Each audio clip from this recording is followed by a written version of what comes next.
एक छोटी सी मांग है जिसके लिए कोई कमेटी, जिसके लिए पार्लियामेंट का कोई सेशन नहीं बुलाना है, एक छोटा सा ऑर्डर निकाल देना है, ताकि आज भारत का युवा, भारत के बच्चे जो ये समझते हैं कि भारत का संविधान सेकुलर था, इसे कुछ बीजेपी वाले कम्युनल बना रहे हैं, उनके उस पाखंड को साफ करने के लिए आप अपने राज्य के जो भी ताकतवर नेता हों, जिनकी बात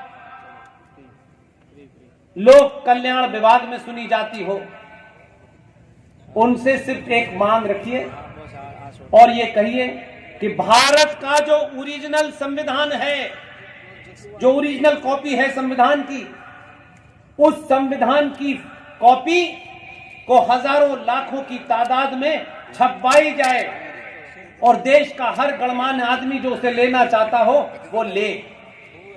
आप कहेंगे कि मैं आपसे क्यों ये कह रहा हूं? हमारे बीच में उनकी आज औलादें भी नहीं है, उनके वारिस भी नहीं है। इन 70 सालों में कायरों ने उनको समाप्त कर दिया, लेकिन कितना बड़ा काम उन्होंने किया। हम सब लोगों ने नई नई मांगे, बेमतलब की मांगे, असल मांग को करते और घर में रख देते। ये है ओरिजिनल संविधान की कॉपी। इसे आरएसएस ने नहीं बनाया, इसे बीजेपी विश्व हिंदू परिषद ने नहीं बनाया, उस कमेटी में ये बेचारे थे भी नहीं। अगर सच रख देते तो आज भारत को पता चलता कि आपकी जो संविधान की कॉपी है, जो ओरिजिनल है, जिन दो लोगों ने इसकी मंत्रणा की, डिस्कशन किया और उन्होंने आने वाले भविष्य की संतानों के लिए अपना काम करके चले गए, लोग उसका नाम नहीं जानते, लेकिन आपने एक ऐसे आदमी को भेजा है जो रोज उनका नाम लेता है।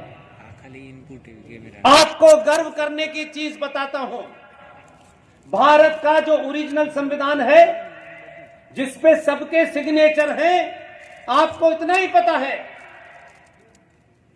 उस संविधान का पेज नंबर 1, उसकी पहली लाइन क्या है? उसकी पहली लाइन है इंडिया दैट इज भारत। आपने ये पढ़ी और आगे चले गए। मैं वहीं रुक गया, मैं आगे ही नहीं बढ़ना चाहता। तब जाकर के मुझे पता चला कि इंडिया दैट इज भारत ये क्यों लिखा गया। शुरूढ़ लोगों ने लिख दिया, समझदार लोगों ने उसी को ऊपर खड़े होकर के झंडा लहराया और कभी अपना नाम नहीं बताया। उस ग्रुप में से एक आदमी जीवित है, 2007 में उनकी मृत्यु हुई है। मध्य प्रदेश के जबलपुर के रहने वाले थे, उनके बेटे जीवित हैं, तमाम उनके पिताजी की रिकॉर्डिंग है। मैं जबलपुर में गया, मुझे ऐसे ही किसी सभा को संबोधित करना था, मुझे जैसे ही किसी ने बताया कि ऐसे ऐसे एक परिवार रहता है, मैं सारे काम छोड़कर उनसे मिलने गया। मैंने कहा मुझे पहले बताइए, तो उन्होंने सारे साक्ष्य मेरे सामने रखे। मैं ये सोचता रहा बहुत दिन तक कि आखिर कैसे लोग थे यार। इसी भारत में 70 साल पहले ऐसे भी लोग थे जिन्हें हमने पहचाना ही नहीं। Doctor B R. अंबेडकर और डॉक्टर राजेंद्र प्रसाद ने उस लाइन को पकड़ लिया, संविधान बन चुका, लिखा जा चुका, और आपस में मंत्रणा की कि ये जो लाइन है इंडिया दैट इज भारत, उन्होंने कहा इसमें इंडिया तो है, सारे कानून इंडिया के बनाए जा रहे हैं, कोई कहीं से लिया है, कोई कहीं से लिया है, ये संविधान बन गया, लेकिन इसमें भारत कहां है? हम लोग इतने बौने लोग थे, अपने स्वार्थ के कारण उनका नाम नहीं लिया, और कुछ लोगों ने झूठे लोगों का नाम इतना प्रचारित किया कि कहा यही स्टेट्समैन है, यही विजनरी है। डॉक्टर राजेंद्र प्रसाद और बी.आर. अंबेडकर के बीच बातचीत हुई और उन्होंने कहा कि इस संविधान में भारत दिखना चाहिए। हजारों हजारों साल पुराने भारत की क्या पहचान थी, ये भारत कैसे चलता था, वो दिखना चाहिए। उसी दिखने के क्रम में डॉक्टर राजेंद्र प्रसाद को B.R. अम्बेडकर ने कहा कि क्या हम इस लिखे हुए संविधान के अंदर कुछ नया ऐड नहीं कर सकते, क्योंकि अब ये पास हो चुका है, लेकिन हम इसमें भारत को कैसे दिखा सकते हैं। उन्होंने कहा क्या ये नहीं होगा कि हम चित्रों के माध्यम से भारत को इसमें जिंदा कर दें। दोनों के बीच में मंत्रणा हुई। डॉक्टर राजेंद्र प्रसाद को यह काम सौंपा गया। डॉक्टर राजेंद्र प्रसाद ने बंगाल के अंदर कैलकाटा के पास शांति निकेतन के अंदर नंदलाल बोस को बुलाया, जो उस वक्त के सबसे मशहूर आर्टिस्ट थे, और उनसे कहा कि हम ये चाहते हैं कि भारत के संविधान में कहां फंडामेंटल राइट्स हैं, कहां ड्यूटीज हैं। भारत के इतिहास में, सनातनी इतिहास में हजारों साल पहले आप अपनी ड्यूटियों को कैसे दिखाते थे, अपने कर्तव्यों का पालन कैसे करते थे, आप चित्रों के माध्यम से इसको संविधान में दिखाएं। इसलिए भारत के पहले पेज पर जहां इंडिया दैट इज भारत लिखा है, उसके ऊपर नंदी की तस्वीर बनी हुई है।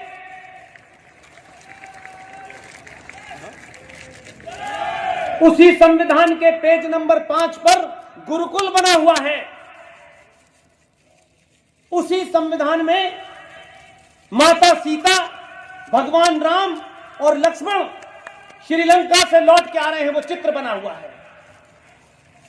उसी में भगवान कृष्ण हैं, उसी में सुभाष चंद्र बोस हैं, उसी में महाराजा छत्रपति शिवाजी हैं, उसी में हमारा नालंदा है, उसी में विक्रमादित्य हैं। इन चित्रों के माध्यम से हमारे हजारों साल की संस्कृति का चेहरा है। कुछ लोगों को उन चित्रों से परेशानी हुई, जो आधिकारिक रूप से भारत की फाइनल कॉपी के अंदर वो चित्र सारे मौजूद हैं, उन चित्रों को हटा दिया गया जब कॉपी छप के आई, लेकिन ओरिजिनल संविधान में वो मौजूद हैं। वो कॉपी मेरे पास है। आपसे मैं एक मांग करता हूं, अब की जब वो आए, मुझे लगता है जल्दी आने वाले हैं, क्योंकि यूपी की जिम्मेदारी पूरी करके मैंने सुना था दूसरे दिन अहमदाबाद आ गए थे। वो तो काम खत्म होने के बाद छुट्टी लेते ही नहीं। उसने कहा यहां बिठा दिया है गेरुए वाले को, अब यहां भी ढूंढ रहा है बेचारा। आप जब आए तो उनसे एक डेलीगेशन मिले और उनसे कहिए हमको कोई निजी मांग नहीं करनी, भारत के ओरिजिनल संविधान की रेप्लिका कॉपी करोड़ों में छपवाए सरकार और देश को बांट दे। आपका पुरुषार्थ उस संविधान को देख करके इतना जागेगा कि जिन लोगों ने, काले कोट वालों ने 150 साल तक भगवान राम के ऊपर सवाल उठाने वाली याचिकाओं को एक्सेप्ट किया और सवाल खड़े किए कि भगवान राम है भी कि नहीं है। पाखंड देखिए, रामनवमी की 9 दिन तक सुप्रीम कोर्ट बंद रहती है, छुट्टी लेते हैं, और रामनवमी के बाद जब कोर्ट खुलता है तो कहते हैं आइए बैठ के बात करते हैं भगवान राम है कि नहीं। अगर संविधान की वो कॉपी ओरिजिनल होती जिसमें भगवान राम बने थे, तो संविधान की शपथ लेने के साथ साथ भगवान राम की भी शपथ लेनी पड़ती। आप सिर्फ उनसे कहिए कि ये कॉपियां छपवा दें, देश के लोगों के पास ताकत है, वो खरीद लेंगे और वो याद करेंगे कि हमारे पूर्वज क्या काम करके गए। इसलिए आप, ऐसे लोग समाज में हैं जो चुपके से अपना काम कर रहे हैं, हम सिर्फ उनकी तारीफ भी कर देंगे ना मंचों से, तो उनमें जोश भर जाएगा। उनको कोई पद्मश्री और पद्म भूषण नहीं चाहिए। लेकिन खुशी है कि जिस आदमी को आपने भेजा है वो ऐसे लोगों को छांट छांट के निकालता है। लोग कहते हैं कहां कहां से लाता है यार, एक बार लाता है, जैसे ही वो सार्वजनिक करता है आधे लोगों का दम निकल जाता है। 5 वक्ती में से 2 वक्ती पढ़ने लगते, बोले 3 वक्ती तो बेकार हो गई। 2011 में एक शख्स ने, मेरे बड़े हैं, मैं उनको नहीं जानता था, जिस दिन मुझे पता चला मैं टैक्सी करके उनके घर गया। उनका कहा बताइए। मैंने कहा मैं आपके पैर छूने आया हूं, मुझे कुछ नहीं पता। मुझे जो आपके बारे में पता चला है उतना ही मेरे लिए आप सम्मानीय हैं। वो बेचारे बड़ी देर तक भौचक्के हो गए, उनको लगता था कि भागरत में कोई ऐसे पागल भी लोग होते हैं, नहीं तो लोग काम कराने जाते हैं। 5 मिनट तक उनके पास बैठा और फिर मैंने हर मंच से उनका नाम लिया, इसलिए कि आप जब तारीफ करते हैं तो लोगों में खून बढ़ जाता है, हौसला बढ़ जाता है। सब लोग पुरस्कार से बड़े नहीं होते, समाज में लोग उनका नाम जानते हैं, इसी से बड़े हो जाते हैं। देश में बीते 24 घंटों में कोरोना वायरस के 1270 नए मामले सामने आए हैं। इस दौरान कोरोना से 31 मरीजों की मौत भी हुई है।